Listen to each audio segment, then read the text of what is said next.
Ada? Ada toh? Pasti ada. Karena ayatnya enak sekali. 2 Korintus 8 ayat yang ke-9.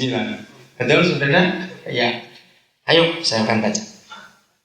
Karena kamu telah mengenal kasih karunia Yesus Kristus Tuhan kita, bahwa Ia yang oleh karena kamu menjadi miskin, sekalipun Ia kaya, supaya kamu menjadi kaya oleh karena kemiskinan. Nah, yang membuat ayat ini jadi tidak ada artinya ketika gereja menafsirkan, puji Tuhan, aku seorang kaya, titik. Nah, ini yang salah. Ayo kita mulai dengan Yesus. Nah, salah seorang anak saya ngerti bahasa Yunani, saya minta memberitahu. Ternyata memang tenses yang dipakai oleh ayat ini itu present continuous tense. Kalau ayat ini pakai tensesnya present continuous tense, artinya berlangsung berapa kali? Terus menerus, nggak cuma sekali 2 kali. Nah, yang betul begini. Saya akan mengambil dari kata terakhirnya. Berbunyi Yesus menjadi miskin. Betul? Oleh karena kemiskinannya. Pertanyaannya, apakah saudara percaya Yesus pernah miskin? Ayo, kok saya ragu-ragu jawab ya atau tidak, cuma ada 1 di antara 2? Iya, pernah miskin. Bahkan sampai sangat miskin. Lahir di kandang, semuanya itu. Pertanyaan kedua, apakah saudara percaya dia miskin terus? Tidak. Betul sekali. Mengapa saudara berani percaya Yesus gak akan miskin terus walaupun dia pernah miskin? Karena dia Tuhan. Betul. Pinter-pinter pendoanya kalau begitu. Nah, sekarang karena hukumnya Yohanes 3:16 itu harus menjadi 1 Yohanes 3:16. Artinya kalau Yesus pernah miskin, yang tadinya dia kaya, gara-gara, maaf ya, kalau saya ambil contoh paling gampang, misalnya hari ini kita bertobatnya bareng-bareng. Nah, bukankah kita di segerombolan orang miskin semua? Jangan tersinggung ya yang kaya. Jawab ya atau tidak? Nah, kita di segerombolan orang miskin sama-sama bertobat, datang kepada Yesus. Karena dia mengasihi kita, dia sayang kita. Hari ini langsung dia miskin total gara-gara kita. Karena dia yang kaya jadi miskin total, maka kita jadi apa? Jadi kaya. Oke?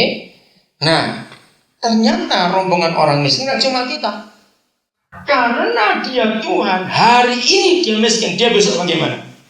Kaya lagi karena dia Tuhan, dia punya sumbernya. Ternyata besok datang rombongan orang miskin berikut. Yesus jadi bagaimana lagi? Miskin lagi. Tapi karena dia Tuhan, lusa dia kaya lagi. Lusa datang rombongan miskin yang berikut lagi. Ngerti gak arti ayat ini? Nah, yang sudah kaya pertama tadi, kita wajib. Teruskan dengan pura-pura gak tahu. Ayo, wajib menjadi miskin. Karena ada orang miskin lagi, supaya mereka jadi kaya. Karena kita juga punya sumbernya. Hari ini miskin, besok pasti kaya lagi.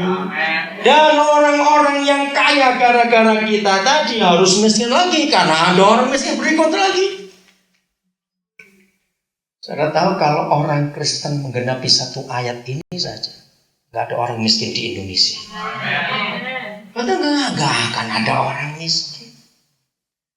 Karena firman ini present continuous tense, yang harus terjadi berulang-ulang. Kalau pendoa-pendoa di Indonesia menggenapkan hukum ini, transformasi gak harus terjadi 2005 lalu, mungkin tahun 60-an sudah terjadi.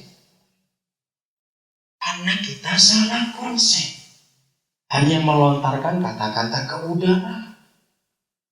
Yang tidak tahu siapa yang bertanggung jawab atas kata-kata itu. Itu sebabnya kita harus mulai merubah cara kita hidup dalam pelayanan yang sesungguhnya. Yang Tuhan ingin itu terjadi dalam kehidupan kita untuk orang lain. Sebelum kita pernah menderita, betul-betul menderita, maka orang-orang itu tidak akan pernah mengalami perubahan dalam hidup. Tidak. Maka itu ayo, dalam kehidupan kita ini, kita melakukan ini semua. Kalau saudara baca di pasal 8 2 Korintus ada 2 kali kata supaya ada keseimbangan. Simpan kata. Yesus kaya jadi miskin supaya ada keseimbangan. Kita miskin jadi kaya supaya ada keseimbangan. Miskin lagi kaya lagi, terus begitu. Maka dunia akan melihat kemuliaan Tuhan sungguh-sungguh dalam hidup ini. Lukas 23 mulai ayat yang ke-44. Kiranya Roh Kudus menolong kita untuk kita mengerti arti sebuah penderitaan. Ketika itu hari sudah kira-kira jam 12. Lalu kegelapan meliputi seluruh daerah itu sampai jam 3. Sebab matahari tidak bersinar dan tabir bait suci terbelah 2. Lalu Yesus berseru dengan suara nyaring, "Ya Bapa, ke dalam tangan-Mu kuserahkan nyawaku." Dan sesudah berkata demikian, Ia menyerahkan nyawanya. Wih, luar biasa peristiwa ini. Ketika kepala pasukan melihat apa yang terjadi.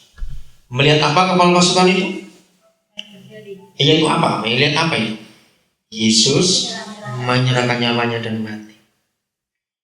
Saya mau terangkan ini supaya saudara punya gambaran. Saudara tahu alasannya?